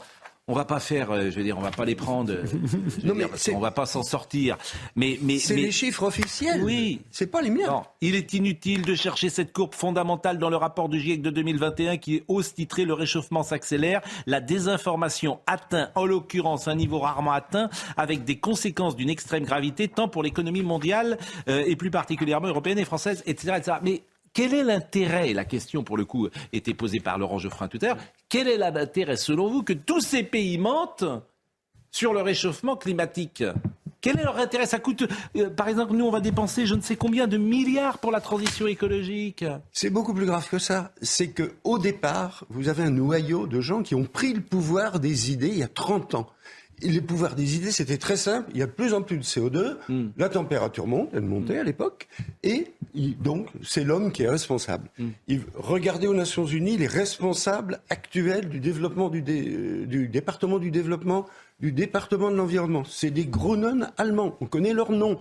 Ils ont pris le pouvoir. Ensuite, par le GIEC, ils ont répété sans arrêt les mêmes choses. Bien entendu, ils font travailler des scientifiques. Le GIEC fait travailler sur le dernier rapport 700 scientifiques, il donne le nombre. Et il y a des milliers de rapports, des rapports illisibles de milliers de pages. La seule chose qu'on lit, c'est le communiqué.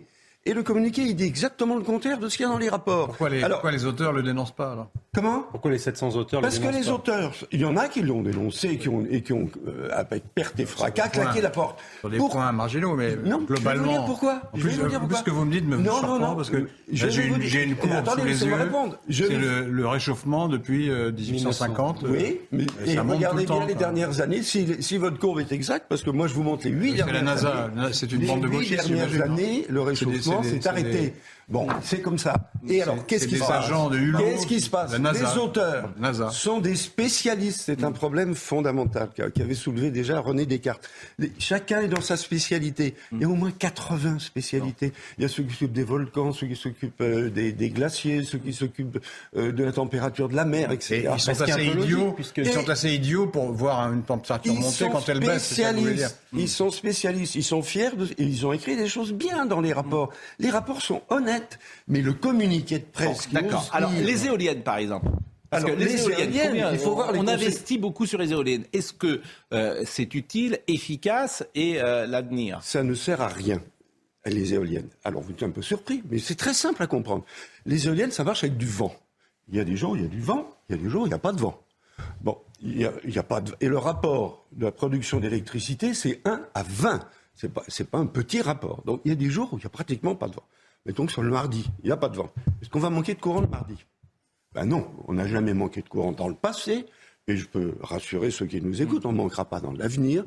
Nos réacteurs sont en train d'être réparés. On est en surcapacité de réacteurs. On en a 56, l'Allemagne en a 3. Donc vous voyez tout de suite la différence. Donc on ne va pas manquer de courant le mardi. Le mercredi, le vent souffle. Il amène un quart d'électricité en plus. Qu'est-ce qu'on peut en faire, puisqu'on ne peut pas la stocker ? Et puisque donc, le mardi, on n'en a pas besoin. Vous savez ce qu'on en fait ?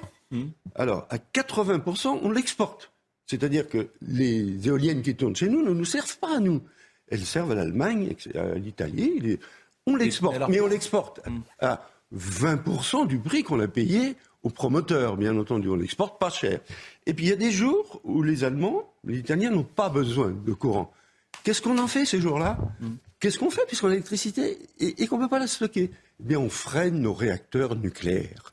Donc, nous ne pouvons pas utiliser l'électricité en France qui est produite par nos éoliennes et nos panneaux photovoltaïques. C'est simple à comprendre. Mais j'entends bien, mais si c'est si simple, pourquoi est-ce qu'on est allé dans cette industrie qui défigure les paysages, qui est chère, qui ennuie un peu tout le monde, et vous dites ça sert à rien. Comment moi vous... Eh ben on l'a fait pour faire plaisir aux écologistes. Et les Anglais et les Suédois, toute une bande d'idiots. Pour des raisons purement idéologiques. Mais on s'est imaginé, on a dit, on a écrit, on va mettre 50% de nucléaire et 50% de renouvelable. On le fait plus. Pourquoi mais les jours où il n'y a pas de vent, le font, les jours où il n'y a pas de vent, pourquoi les autres pays le font? L'Allemagne en fait plein. Les autres pays sont pas... Pourquoi la Suède le fait? Pourquoi la Grande-Bretagne le fait? Ils n'ont pas de centrale. Parce qu'ils n'ont pas de centrale. Ils n'ont pas d'autre centrale. Alors qu'est-ce qu'ils font? Alors ça sert à quelque chose, donc, en l'occurrence. Ça sert à pas quoi? en général. Mais les jours où il n'y a pas de vent, comment ça marche l'Allemagne? Je pense pas qu'il y ait des gens qui aient dit que ça marchait quand il n'y a pas de vent. Non, mais je me souviens pas de gens qui aient dit ça. Comment fait l'Allemagne les jours où il n'y a pas de vent? Elle fait des centrales à charbon. Donc nous on a qui produisent du CO2. Malgré les 3500 milliards de dollars investis en vain depuis 10 ans, les énergies renouvelables, éoliennes et panneaux photovoltaïques ne fournissent toujours que 1% de l'énergie mondiale, c'est vrai? Absolument, ça mais absolument. Non, mais en France c'est beaucoup plus. Mais en France c'est davantage. C'est 20%, un truc comme ça. Les éoliennes, de l'électricité. Pas de l'énergie. L'électricité, c'est 20% de l'énergie. Vous prenez votre voiture, c'est pour l'instant, en tout cas, c'est pas de l'électricité. Donc, actuellement, c'est 1%. Et qu'elle nous avait dit le GIEC, les mêmes personnes, entre les mains des gros non-allemands, on sait très bien qui a rédigé le rapport. Non, mais ils sont pas entre les mains des verts allemands, c'est pas vrai. Attendez, c'est des mensonges. Mais laissez-moi aller. Laissez parler. Mais l'ONU, c'est pas les verts allemands. Enfin, qu'est-ce que c'est que ça? Le rapport. Mais vous dites n'importe quoi aussi. Laissez-moi parler. Oui, mais c'est fatigant d'entendre des gens qui disent n'importe quoi. L'ONU n'est pas aux mains des verts allemands, c'est de la bêtise. Non, mais l'ONU, pardonnez-moi. L'ONU n'est pas aux mains des verts allemands. Allez regarder les départements. Mais s'il vient de le dire. Allez regarder. Mais il vient de le dire. Et regardez qui dirige les départements de l'ONU, si vous ne me croyez pas. C'est M. Hakim Steiner. Allez-y, il y a tous les scientifiques du monde sur le climat dans le GIEC. Écoutez, je termine. C'est tous ils sont tous dans le complot, quoi. Voilà. Je termine. Oui, c'est un complot. Voilà, c'est un complot, mais c'est intéressant. Oui, alors c'est un complot de qui alors? Idéologique. Des verts allemands, c'est ça? Je suis en train de vous l'expliquer. Oui, ben non, j'ai pas compris. C'est un complot de qui? Laurent. Il y a deux animateurs ici. Est-ce que vous pouvez le tenir? Animez le débat à ma place. Oui, mais quand on entend n'importe quoi, on a le droit de réagir. Enfin, oui, vous l'avez dit maintenant. Oui, je vais continuer à réagir. Dire n'importe quoi. Bon, alors, j'ai le droit de dire n'importe quoi qui est vérifiable. Ça se vérifie à chaque seconde. À savoir que le rapport du GIEC qui a dit que les énergies renouvelables pourraient fournir 80% de l'énergie de la planète, on est à 1%. Ce rapport est signé, connu par un auteur leader du GIEC, qui est le coordinateur mondial de Greenpeace pour les énergies renouvelables. Il s'appelle M. Sven Teske. Alors, dites-moi le contraire. Est-ce que c'est faux ce que je dis? C'est sur je sais pas combien. C'est lui qui a signé le rapport. En tout cas.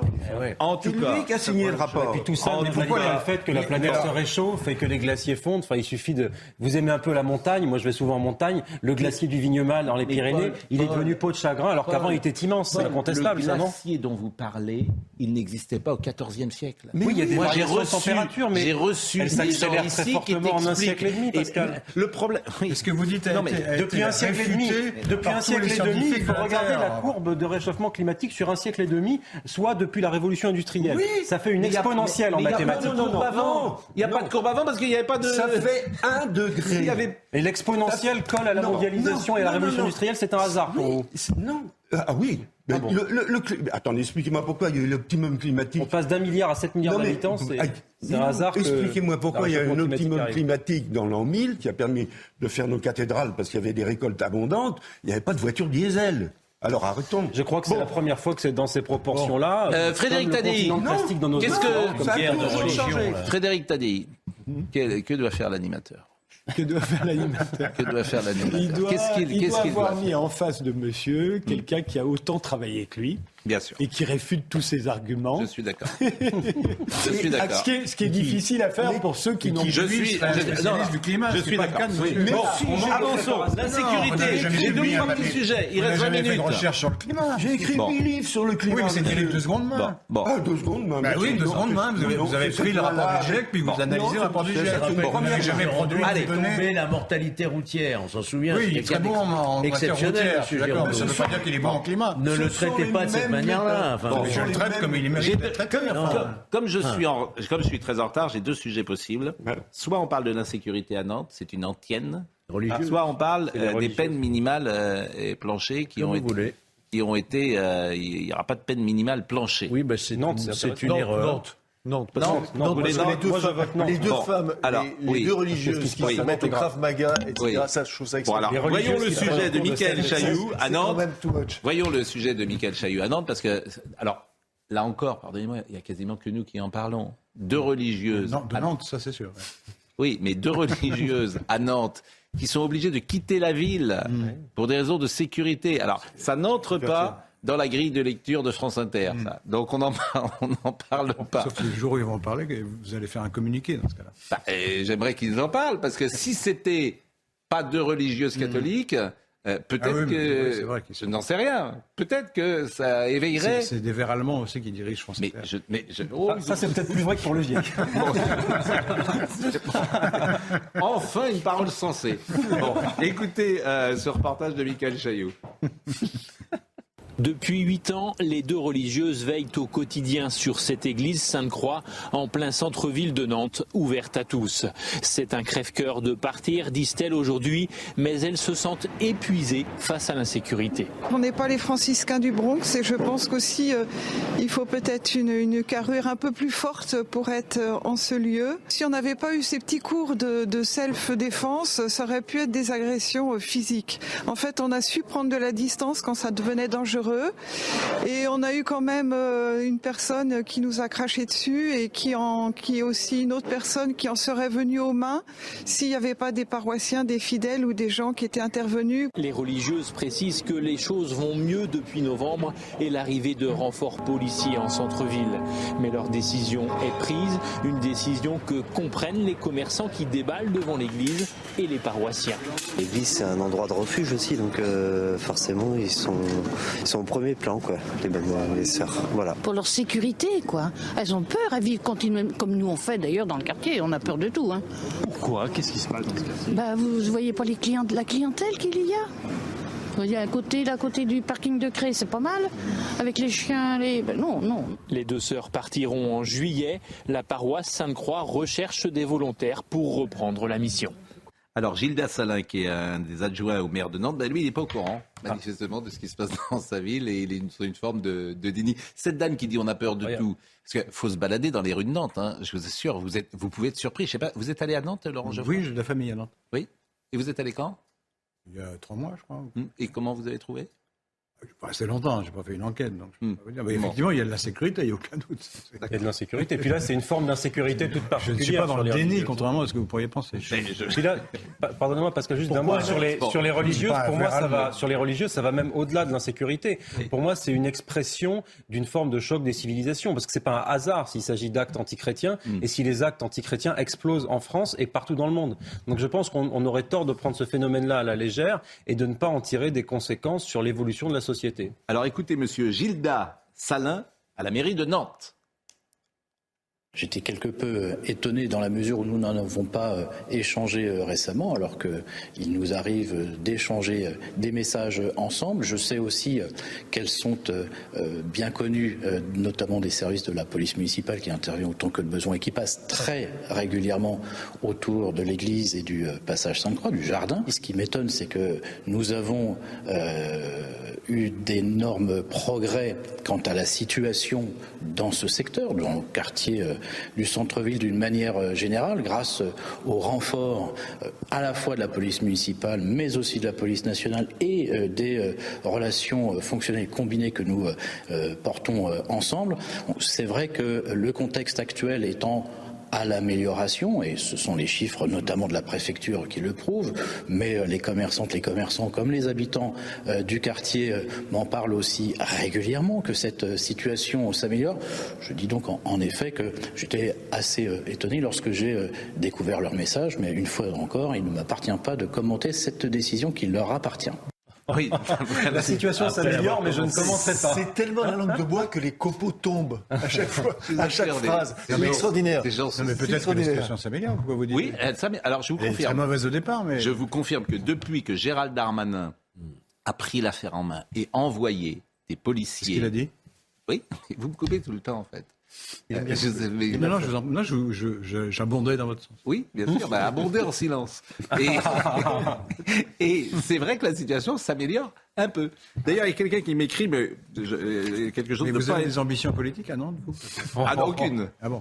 Et Parce que alors, vous en faites beaucoup, là. Alors, je vais vous dire, je n'ai aucune ambition politique du tout. Que les choses soient claires.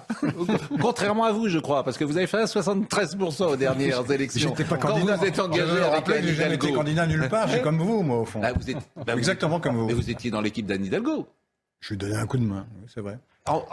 Dites non, c'est vraiment quand c'est vous pas êtes très avec quelqu'un, efficace, c'est ça que vous voulez me dire, c'est vrai. Un 73, je le reconnais volontiers. Un 73%, c'est vrai que vous n'avez pas. Je vous ai connu meilleur. On aurait pu faire. Il y a quelqu'un qui me dit êtes-vous vraiment obligé d'avoir dans votre émission Monsieur Geoffrin? Non, je suis pas obligé, mais je l'aime et c'est pour ça qu'il est. Il parle beaucoup, quand même. Il est comment? Il parle beaucoup. Et oui, il parle beaucoup. Coupe un peu. Je suis d'accord avec vous. Qu'est-ce que vous voulez? Je voudrais juste revenir. Merci Oh. Laurent. Je voudrais juste revenir sur ce qu'a dit Paul, souligné Paul, qui est vraiment très important. C'est-à-dire sur le fait que ce soit des religieuses. C'est-à-dire autrefois, vous alliez dans des églises pour trouver refuge. Oui. Aujourd'hui, Vous avez raison, ce sont les personnes qui accueillaient qui doivent trouver refuge. Même à la RIC, donc c'est une aversion. C'est une aversion complète. Et d'ailleurs, c'est même une aversion à un point que l'adjoint, j'ai noté la phrase, l'adjoint dit elles sont bien connues des services de la police municipale. Alors ça, je trouve ça extraordinaire. Il a tout dit. Bon. Et alors, je ne sais pas si on dit Gildas ou Gilda, d'ailleurs, j'ai toujours cette interrogation, c'est Monsieur Salin.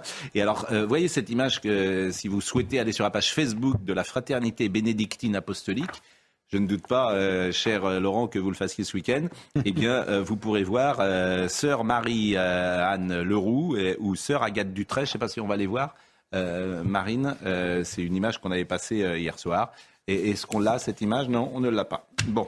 C'est vendredi. Et vendredi, c'est Vendroux, comme vous le savez. Vous nous regardez de temps en temps, Frédéric? Oui, j'ai vu, d'ailleurs, vous avez été gentil avec nous dans le Parisien. J'ai regardé un peu, parce qu'on m'avait tellement parlé de l'ogre Pascal Praud. je regarde. Et alors, j'ai trouvé ça très intéressant. Vous faites un truc que moi, je ne saurais pas faire, mais que je compare un peu à ce que fait Alain Finkielkraut, d'ailleurs, sur France Culture. Oui, taisez-vous. C'est une référence. Chacun. Non, c'est-à-dire que vous mettez beaucoup de vous-même. Pas faux. Bien sûr. Mais vous aussi. Et je pense qu'on regarde pour savoir ce que vous pensez. Mais non, ça c'est pas vrai. C'est pas vrai du tout ça. Ça, je peux vous dire que c'est pas vrai du tout. On regarde parce que voilà, on parle de l'actualité, en écoutant les uns et les autres. Il est très modeste. Mais non, trop modeste. Bon, c'est vendredi et vendredi Vendroux. Comme vous le savez, c'est un moment vraiment culte. Je ne sais pas ce qu'on va en faire de tout ça, mais vendredi Vendroux, générique. Où est-il?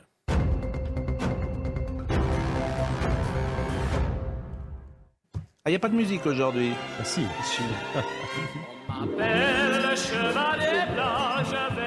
Ah, ça, évidemment. Écoutez, j'aurais parié, parce que je le dis chaque semaine, je n'ai pas le droit de savoir où vous êtes, même Marine ne me dit rien, mais je me doutais que vous seriez au Salon de l'Agriculture, cher Jacques. Bonjour et quel plaisir de vous voir. Comment ça va?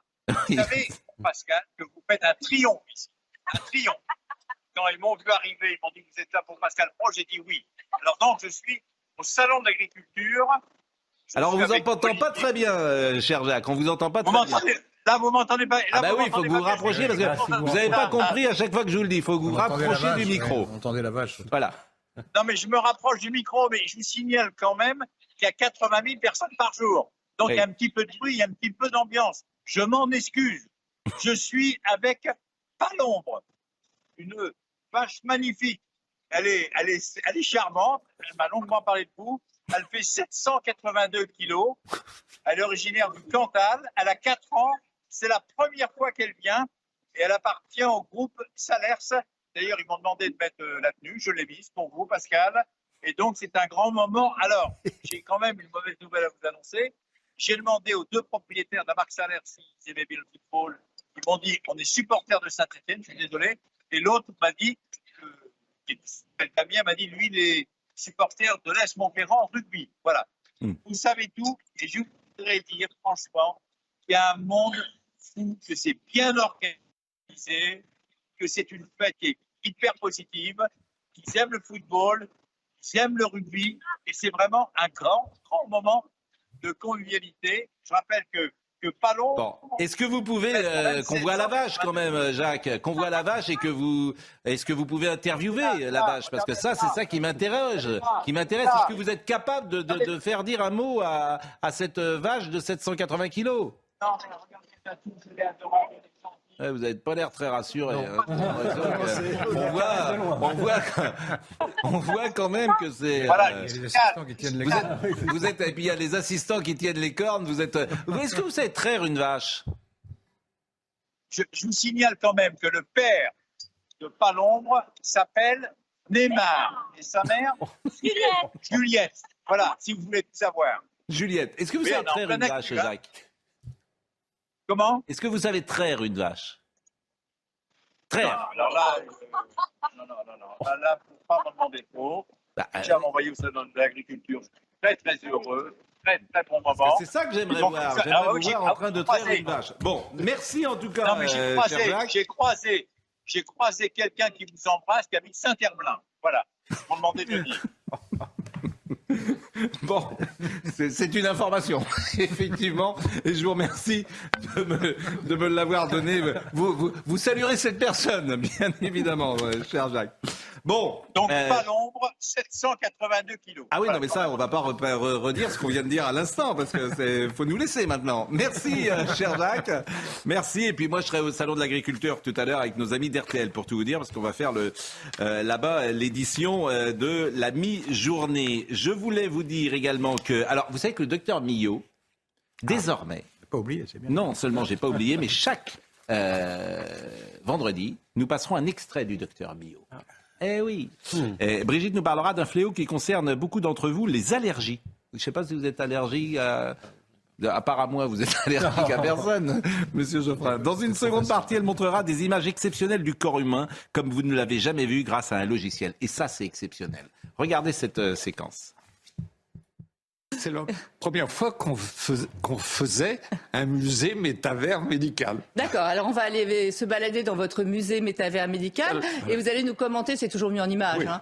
Alors déjà c'est magnifique. Alors oui, on est à l'étage des poumons. Ouais.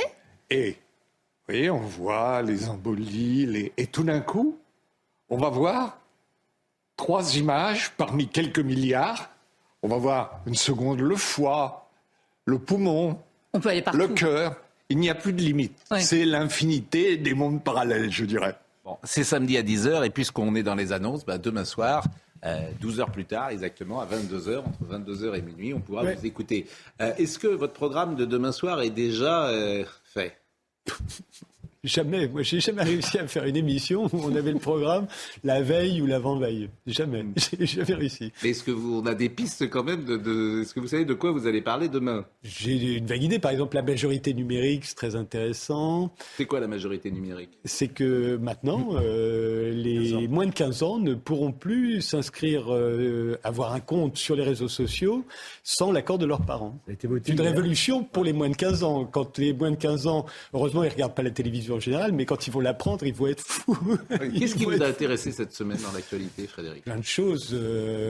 L'inflation. L'inflation, vous en avez parlé tout à l'heure. L'inflation, c'est fascinant. Et encore, nous, c'est rien à côté de l'Angleterre, par exemple. Mais vous remarquerez que quand vous lisez les journaux sur l'inflation, ils vous disent tous... là, il y a eu des grandes négociations annuelles entre les supermarchés et leurs fournisseurs. Donc on s'attend à 10 points de plus d'inflation au printemps, mais personne ne vous dit pourquoi ça augmente. Pourquoi est-ce Parce que la matière première augmente. Alors, c'est-à-dire que le céréalier, il achète le blé à l'Ukraine plus cher, donc son blé augmente. Donc quand il vend après, son blé, le blé augmente. Et ceux qui ont fait les gâteaux avec le blé augmentent. Et après, ils arrivent au supermarché. C'est effectivement ce qu'on peut imaginer. C'est moins clair sur le sucre. Sur le papier, c'est pas clair du tout. Voilà, c'est intéressant de savoir pourquoi les prix augmentent. Par exemple, le président de la République, Emmanuel Macron, était en tournée en Afrique. Pourquoi la France perd à ce point de l'influence et des parts de marché en Afrique? Inexorablement. Les Américains, d'abord, nous ont un peu poussé hors de certains pays dans les années 90. Aujourd'hui, on dirait que c'est les Russes, les Chinois. Donc on peut retrouver peut-être ces thèmes-là demain on peut. À l'ONU. Et alors, vous avez, les invités déjà sont choisis pour demain ou... En fonction des thèmes. Pour le moment, donc. Et puis à chaque fois, il faut qu'il y en ait un en face. Vous avez bien compris, qu'ils ne soient pas tout à fait d'accord, etc., etc. Voilà, c'est compliqué, mais on va certainement y arriver. C'est le but, quand même, disons-le.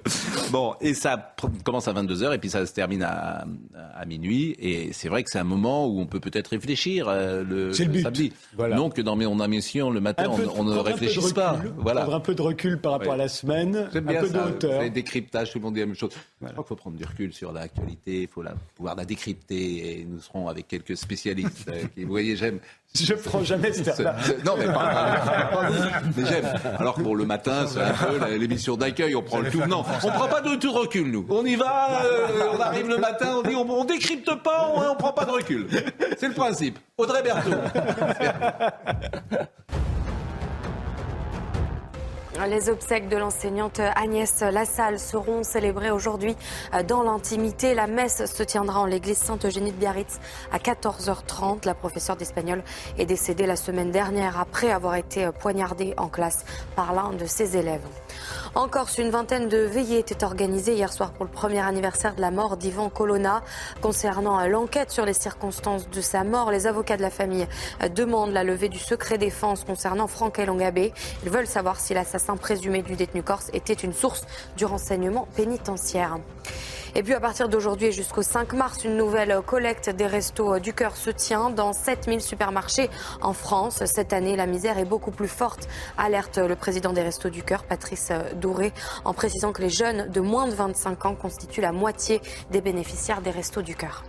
La liberté d'expression n'a pas de prix.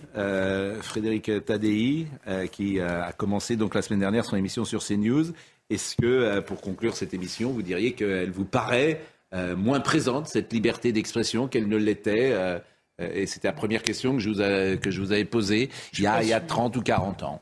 Je ne suis pas sûr. Il y a 30 ou 40 ans, j'étais moins actif sur les médias. Mais de toute façon, on a une liberté d'expression qui est réduite en France. Et on l'admet très bien. On n'a pas le droit de faire l'apologie de la drogue. On n'a pas le droit de faire l'apologie de la haine, du racisme. On n'a pas le droit de diffamer les gens.